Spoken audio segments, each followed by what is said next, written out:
মমতা বন্দ্যোপাধ্যায় কালকে বলেছেন যে কথায় কথায় আমার বাড়ির সামনে ধর্ণা, আমার নবান্ন অভিযান একই রাস্তা দেখিয়েছে, এবার ওদের বাড়ির সামনে দেওয়া হবে ধর্ণা, ওদের বাড়ি হবে অভিযান। উনি বলে দিন কার বাড়িতে আগে ধর্ণা দেবেন, তাহলে ভালো চা জলের ব্যবস্থা থাকবে। উনি সবকিছু দণ্ডমুণ্ডের মানে কর্তা, আমি করব, আমি জানি, আমি চিনি। তো যখন উল্টো পাল্টা হবে, খুন ধর্ষণ হবে, চাকরি যাবে, তো দায়টা কে নেবে? আপনার সরকার কিছু করছে না, আপনি সব দায়িত্ব নিয়ে বসে আছেন, আপনি ডিসিশন নেবেন না, লোক বারে বারে কোর্টে যাচ্ছে, তো শেষ পর্যন্ত আপনাকে তো শুনতে হবে তাদের দুঃখের কথা, তাই আপনার বাড়ির সামনে লোকে আসছে। 21-এর মঞ্চে পহেলগাঁও আবে কেন পাকে অধিকৃত কাশ্মীর দখল করা গেল না? আপনারা কিসের হিন্দু? আপনাকে কন্ট্রোল করছে মার্কিন প্রেসিডেন্ট। আগে যেটা করেছেন Narendra Modi, surgical strike, air strike, পহেলগাঁওয়ের পরে যে ঘটনা ঘটেছে, পাকিস্তানের দাঁত ভেঙে দিয়েছেন, তার জন্য একটা ধন্যবাদ তো দিন। আরে মোদীকে দেবেন না, সেনাকে তো দিন, সেনাকে তো তোলাবাজি বলবেন না কমপক্ষে, বাকি একটু ধৈর্য ধরুন না। আপনি 14 বছরে কি করেছেন আর মোদীজি 10 বছরে কি করেছেন, এটা হিসাব হোক। আর আপনার স্বপ্ন সফল মোদীজি করে যাবেন, প্রিয়কে ভারতের মধ্যে আসবে। মমতা বিজ্ঞপ্তি দেখিয়ে বলেছেন বিজেপি শাসিত রাজ্যগুলোতে সন্দেহ হলে ডিটেনশন ক্যাম্পে 1 মাস পর্যন্ত আটকে রাখার নির্দেশ দিয়েছে কেন্দ্রীয় সরকার। সত্যি কি ধরনের নির্দেশ দিয়েছে কেন্দ্র? তাহলে বাংলায় দেয় কি নির্দেশ দিয়েছে আমরা জানি না, কিন্তু সন্দেহ হলেই তাকে পুলিশ ডাকবে, তার বিরুদ্ধে ইনকোয়ারি হবে, তাকে ডকুমেন্ট চাওয়া হবে। সেই জন্য টিএমসির নেতারা যারা বাংলার বাইরে যান, তারা যেন খুব সাবধানে যান ডকুমেন্ট নিয়ে, নাহলে কিন্তু 1 মাস আটকে থাকতে হবে ওখানে।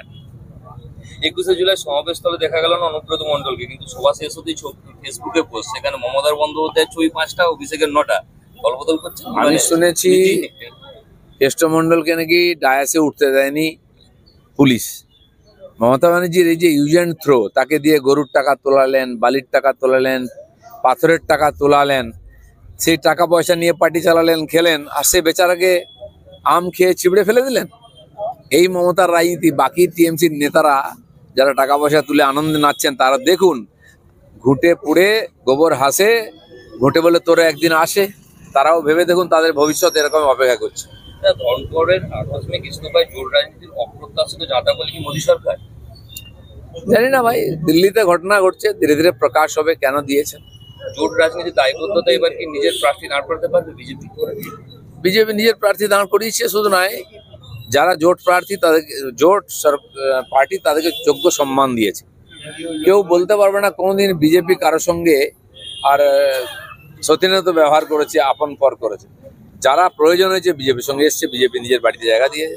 যখন প্রয়োজন হয়েছে তারা চলে গেছে, সে সবার সঙ্গে, অকালি থেকে আরম্ভ করে শিবসেনা, বিজেডি থেকে আরম্ভ করে টিএমসি, তারা নিজের প্রয়োজনে নিজের বিপদের সময় বিজেপির কাছে এসছেন, বিজেপি হাত খুলে বুকে জড়িয়ে নিয়েছে।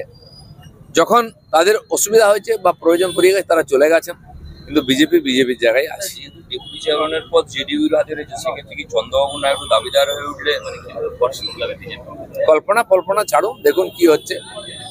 বিজেপির উপরে, মোদির উপরে সারা দেশের মানুষের, সমস্ত অ্যালায়েন্সদের পুরো বিশ্বাস আছে। কালকে মমতা বলেছেন যে বিজেপি নেতা বলছেন 17 লাখ রোহিঙ্গা রয়েছে এখানে, মমতার দাবি সারা বিশ্বে রোহিঙ্গা রয়েছে 11 লক্ষ, বাকিদের পেলেন কোথায়, একটা প্রশ্ন তুলেছেন।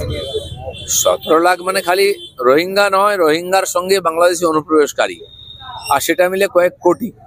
পশ্চিম বাংলায় এই সংখ্যাও এরকম বিরাট একটা সংখ্যা আছে, 40-50 লক্ষ ভোটার যারা আছে, যাদের ভোটে মমতা ব্যানার্জি জেতেন, তাই তাদের উপরে হাত পড়লে উনি রাস্তায় নামেন। আর এটা ধীরে ধীরে বাড়বে, সবাই এখানে ধীরে ধীরে চলে আসবে। এই 50-60 লক্ষ বা 1 কোটি লোক যদি ভারতবর্ষের থেকে বাংলাদেশিরা বিতাড়িত হয়ে পশ্চিমবাংলায় ডেরা নেয়, তাহলে এখানকার বাঙালিরা কোথায় যাবেন? খুন, ধর্ষণ, লুটপাট যা শুরু হয়ে যাবে, আমরা তো থাকতেই পারবো না এখানে। যারা 21-এর মঞ্চে বাঙালিয়ানায় সান, বাংলায় কথা বললেই কেন গায়ের জ্বালা, বিদ্যাসাগরের মূর্তি ভেঙেছিল বিজেপি, ওদের বঙ্গোপসাগরে বাংলায় কথা বললে এই জন্য সন্দেহ হচ্ছে, কারণ মমতা ব্যানার্জি বাংলাদেশি আর বাংলা ভাষীকে মিলিয়ে দিচ্ছেন। বাংলাদেশিদের ভারত থেকে বহিষ্কৃত হতেই হবে, আর এটা আমরা করব। আমার অবস্থান যেখানে ছিল ওখানেই আছি, আমি রাস্তায় ছিলাম, রাস্তায় আছি, কর্মীদের সঙ্গে ছিলাম, কর্মীদের সঙ্গে আছি। আমার অবস্থান রোজ সকাল বিকাল পাল্টায় না। বিজেপিতে আপনার প্রতিপক্ষ কি সংখ্যায় বেশি, তাদের কি বার্তা দেবেন? বিজেপিতে আমার প্রতিপক্ষ আমি কাউকে মনে করি না। আমি তো চিরদিন টিএমসি কে প্রতিপক্ষ মনে, তার বিরুদ্ধে লড়াই করেছি, আর আমাকে বিশ্বাস করে 250 কর্মী প্রাণ দিয়েছেন, আর সেই লড়াই আমাদের চলবে। এই যদি আমাকে প্রতিপক্ষ মনে করে, সেটা তার দায়, আমার নয়। শুভেন্দু অধিকারীর উত্তরকন্যা অভিযানে তো খুব বেশি সাড়া মেলেনি, আপনার কি বক্তব্য? আমি বলতে পারবো না, আমি উত্তরবঙ্গ যাইনি, কি প্রোগ্রাম হচ্ছে না হয়েছে। আমি মেদিনীপুরে ছিলাম আমার জেলার কর্মীদের সঙ্গে, আর সেটা আপনারা দেখেছেন।